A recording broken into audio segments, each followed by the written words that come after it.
welcome to One African Mission with your brother Dobia Anzanse.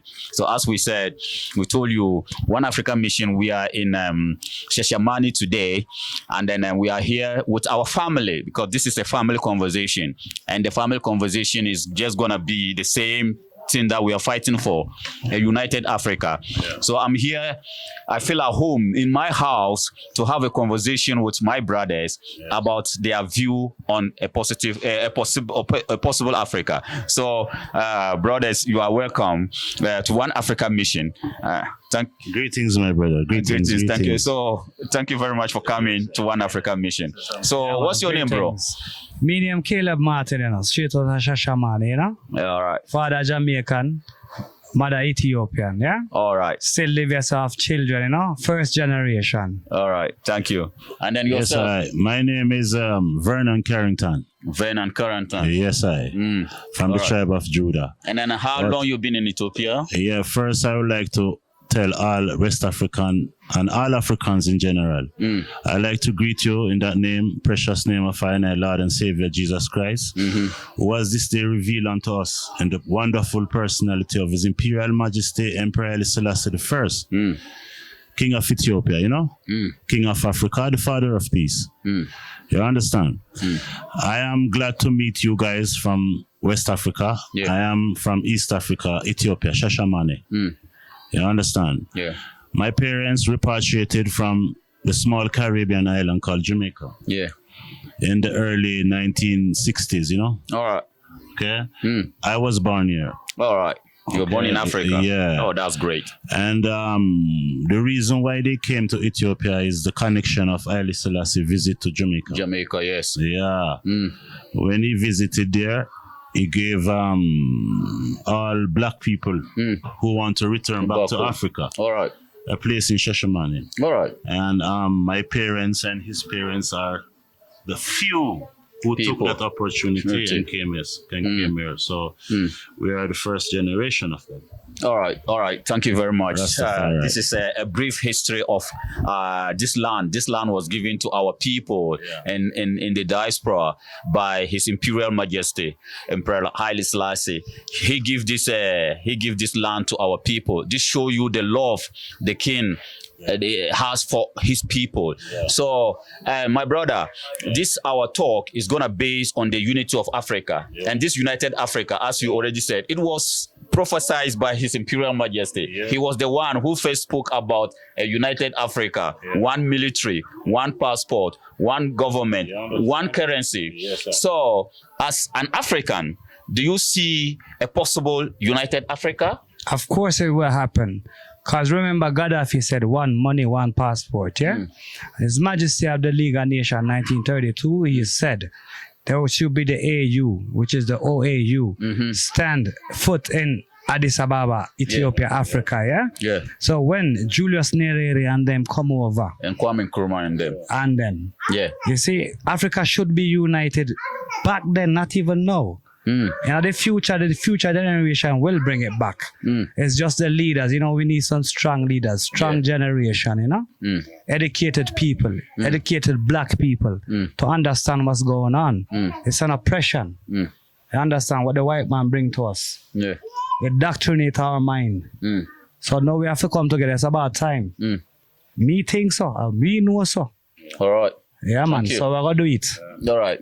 And my brother, yourself, what do you think about it? What I would like to say on this topic is, we of this generation, Africans, have failed our ancestor fathers, True. Because Haile Selassie didn't organize African Union by himself. No.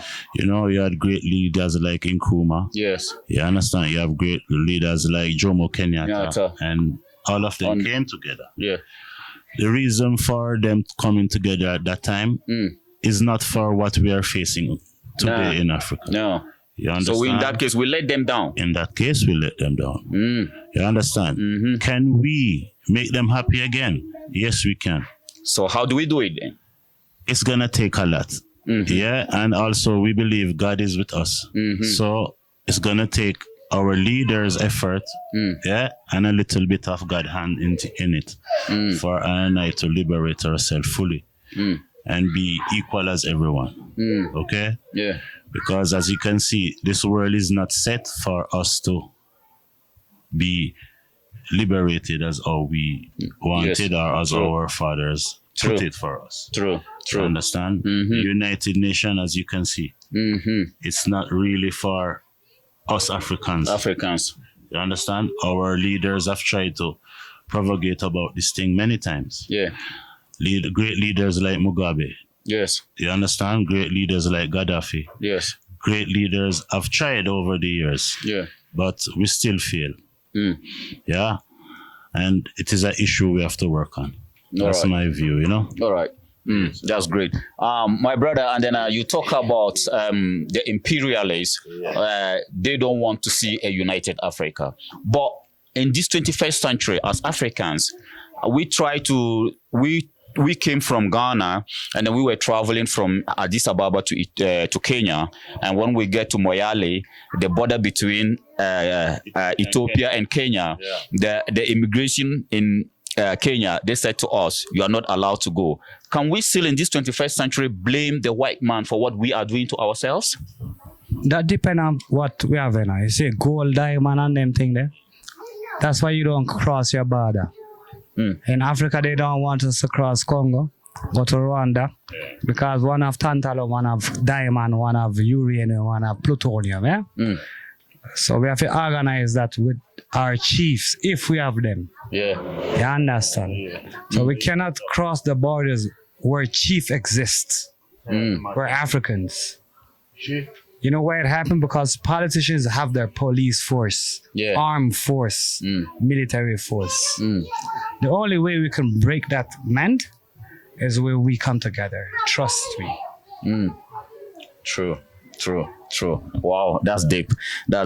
And then, my brother, for yourself, in Africa, there's this thing that we don't want to talk about, and it's our reality. And I'm talking about tribal differences. Do you think we as Africans can put aside our tribal differences and come together for the collective good of the continent? As I tell you, nothing is impossible. Everything is possible. True. But we have to have the mindset and the right people to lead us. We Africans. The issue is we don't have great leaders. Our leaders failed us as a nation. You understand? Yeah. The greatest leaders at their time was the Haile Selassie and Nkrumah and Tonyo. Yes. The leaders that we see after that is a handful of leaders that are great. Many of those are even elected by those colonial powers to fulfill the colonial mission in Africa. You understand? True. That's why even in this year and two, we are seeing a lot of military coups, taking over, especially in West Africa. This is the after effect of the colonialists, as we can see. And these colonials will try their best for us not to free. So we have to fight harder. You understand? Yeah. All right. Thank you very much. Yeah, man. And also there's this issue that keep bothering us here in One Africa Mission, because if you go to Europe, they have their own calendar. That's true. If you go to China, they have their own calendar. You go to Arabia, they have their own calendar. When you come to Africa, we don't have something that we can identify uniquely for the African continent. As we speak today, Ethiopia is in 2016. The rest of the world is in 2023. Do you think Africa should adopt this Ethiopian calendar? Yeah. The first thing and most important thing we Africans should know that we black people are the only people who don't believe our God is our color. You understand? The white man, he believes his God is white. The Asian man, we don't care what they believe in. When you see what they believe in, it looks like them, Yeah. But when it comes to Africa, our God does not look like us. That is the first thing our mindset have to change. Yeah. Yeah. When you don't believe your God look like you will never unite as black people. Okay? Next thing, you will always think the God you look like, the color of him, if it's a white God, that white man is always your superior. You understand? So it's a deliberate. Yeah. So that mindset has to change. That's the first colonial mindset that has to change. Okay? My brother Caleb will continue. So, okay, bro. So that's the same question goes to you. Do you think the Ethiopian calendar should go to Africa? Yes, it should. 13 months of sunshine. 13 months of sunshine. Leap year. Who created the clock, the watch? The white people call it leap year. Once in 10 years, they go down 9 year. Leap year. We got 6 or 5 days within a year. So sorry, I'm not cutting you. What do you mean 13 months of what? Sunshine. So are you trying to tell me that in Ethiopia we have 13 months? What he's trying to say, the calendar that you say we all Africans should adapt to. It's the rainbow. It's the rainbow. It's like the rainbow. It's the rainbow. Deep education, you know. The rainbow, you know. Wow. Yeah. We have 12 months alone. We have And then we have 13. 13. When you come here, you have 13. 5 days or 6 days, a leap year that, you know. Wow. So we should adapt it. They Yes. are in 2023. We are in 2016. 2016. Yeah. So the ducks. In the morning when we wake up, for them it's 7 o'clock, 6 o'clock in the morning. For us, it's 1 o'clock in the morning. Already. So it's a time change also. Because Albert Einstein said, if you stop the clock of London for 1 hour, you know, the world would have chaos. It's not about the calendar. Another thing, we have our own alphabet. Yeah, I was coming to that. Okay. Because Is there another African country that uses its own alphabet? I don't know. yeah, so I was coming to that. We have our own numbers. Yeah. Good. You understand? Plus, we have the oldest version of the Bible. So what I was coming to about our own we have our own calendar which we are not using as Africans, and as you said, it will be good for us as African people to adopt that, because this will represent us uniquely wherever we find ourselves, just like the Chinese have their own and other people have their own. And then at the same time, we have our system of writing. Do you think, like, as Africans, we should adopt something that we can identify to? Yeah, like the system of writing as well. We should not only adopt. Practice. You understand? We should set our mindset to have our origin from Africa. Our God that we believe should look like an African. We don't care if he look like Osama Jan, or we don't care if he look like Dagu Debebe or Ababa Bikila, or you understand? or Nzingi, or you understand? Yeah, or but Dobia, he or must look like me and you. If we can't have that mindset, it's hard to. It's like a domino. You know, a domino effect. It's a domino effect. You understand? Yeah. It's not only one thing to be changed. If you want to unite, first unite spiritually.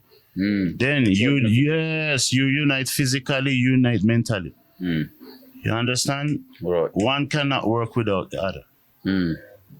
All right. Okay? Our leader has to be conscious. Okay? Also, many of my statements might offend my Muslim brothers. And I want to make my African Muslim brothers not to be offended by what I say. Okay? Because, as I say, we should have a mindset of our own first. Spiritually, mentally, and physically. Yeah. So spiritual colonization You understand? is something that we should... If you look in most African houses, if you look at the God they worship, it's white. So in effect... All right, let me tell you. If you have a white baby and a black baby together, and you send 100 Africans, all of them will kiss the white baby. True. They will look bad at the black baby. True. It's just like the King Leopold letter to the missionaries when they were going to Africa. You understand what I'm saying? He said, go there, my brethren, go there to teach them to hate what they have. Yeah. Their spiritual, their connection to their creator. Yeah. Teach them to hate that and tell them ours is superior. Yeah, another thing when I colonize them mentally. When I try to explain to you certain things, I'm not a racist. No. I'm just race conscious, you know. Yeah, I can't take it anymore. What is happening to my black people, my black nation, for hundreds of years, you know. Yeah. You understand? Yeah, but that's what I'm saying. Can we continue in this 21st century, blame other people for what we are doing to ourselves? As an example, when we were going to, me and my brothers, when we were going to Kenya, white people will be allowed to go, but we were stopped from going in our own continent. Yeah. And for whatever reason, they give us flimsy reasons as to why they will not allow us to go. You know what's the reason? Can we blame the white man for that? No, we don't. You see, the African leaders, they're connected. They know each other. Kenya, Uganda, Ethiopia, Eritrea, Tanzania, Ghana, Nigeria, they know each other. They're under locked permission to permit who they want to permit. Because they know each other, they know what they do. They know what's going to happen tomorrow. They plan it. It's not we who plan it. We're not going to fight them. We're going to tell them to come together. True. So we can not dominate the white world, but at least get out of oppression. Yeah. The oppression, the inflation, the economical war, physical war. Psychological warfare against us. All right, so in order not to take most, okay. One thing I like to say on this, remember when the Europeans came to enslave us, they didn't fight war and took us as slaves, you know. No. It's a slave black man who worked with them. Yes, who compromised. Yeah, and sell out his own black brother. Yeah, and we're still doing it today. You understand? So it's not the white man alone to blame. No. We have to take some share of the blame. Yeah, that is a reality man should know. All right. So as a brother, we are here, and then our mission is about the unification of Africa, and then the target is the youth of Africa. I want your message for the Africans. What message do you have for the youth of Africa to put aside whatever differences their fathers, their grandfathers used to have, to put it aside and come together for a better Africa? What message do you have for them? Yeah, my message to all Africans is to not to be like other people. Try to be ourselves. You understand? They want us to be like them with their movies, with their technology, with a lot of things. Yeah, we should try to be ourselves. Try to believe in our own. Whether you understand what I'm saying? The basis is that. Another thing, unification is a must. Whether it takes long or not. You understand? We, Africans young, are one day the leaders of our countries, yeah? We should always remember a passportless border, one unity, one currency, one military. You understand? And we will be strong. Oh. You understand? Yeah, God divide us in many languages. Our language could not be the same. No. Yeah. So the unity is going to take a lot of time, but we got to work together. You know? Right. Thank you very much. Rastafari. God divide us in different ways, many ways. But one thing Marcus Garvey said, that unite us is the color of our skin. Yeah, Africa first. No more significant, you know? So, bro, the same question goes to you. Question. The same question goes to you. You know, one song me I get, you know? United we stand, divided we fall. United we stand, divided we fall. Yo, united we stand, divided we fall. One thing I tell Africa, you know, when I go fall, you could go foreign, you could go anywhere in the world. You come around here, so Africa this, we are stand tall. Haile Selassie say, no man shall not be different or significant by the color of his skin or the eye. You understand? So Africa, that, you know, borderless. Yeah. Zimbabwe liberation. Thank you. And one thing I like to tell all Africans, you must stand up for Ethiopia's cause, you know? Because these Egyptians, Arab people, they're fighting us not to develop ourselves on the Nile. There is a great river Nile that the sources from Ethiopia, you know? Yeah, these people fighting us for us not to use our own river, you know? We, all Africans, should stand up for Ethiopia, whether we love it or not. Ethiopia is the only country that has not been colonized. And they are doing everything to colonize Ethiopia. You understand what I'm saying? Yeah, Africa also tried to liberate a lot of countries.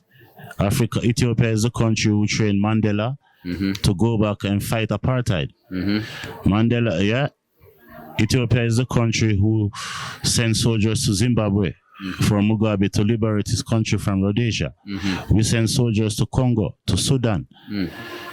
You understand? Please, my brothers all over Africa, stand up for the cause of Ethiopia. The River Nile Dam is the biggest dam in Africa. It will supply all black people from electricity shortage. Half of Ethiopia population don't have electricity. This dam is very important for us. Yeah, when this dam is finished, it will generate the economy so I can come to West Africa and visit you Africans. Okay, my brothers. Let us unite for all African projects. That is my end mission to all Africans. I love you from my heart. I'm a Rastafarian from SHESHIMANE, Ethiopia. All right. Ja. Rastafari. Thank you very much. So One Africa Mission, we are here, and then my brother last his conclusion words is that we should stand for Ethiopia, because when Ethiopia stand tall, Africa stand tall, and when Ethiopia fall, Africa fall, because Ethiopia is Africa and Africa is Ethiopia. So we thank you very much for coming around. Yeah, One for Africa Mission. Until we meet again. Yeah, you come and eat the fufu and the jollof rice. Oh man, yeah. Ghana will welcome you anytime, brother. Yeah. Osamajan. Yeah, Asamojan. Asamojan, this is your fan here in SHESHIMANE in Ethiopia. Yes, One Africa Mission. We love you all.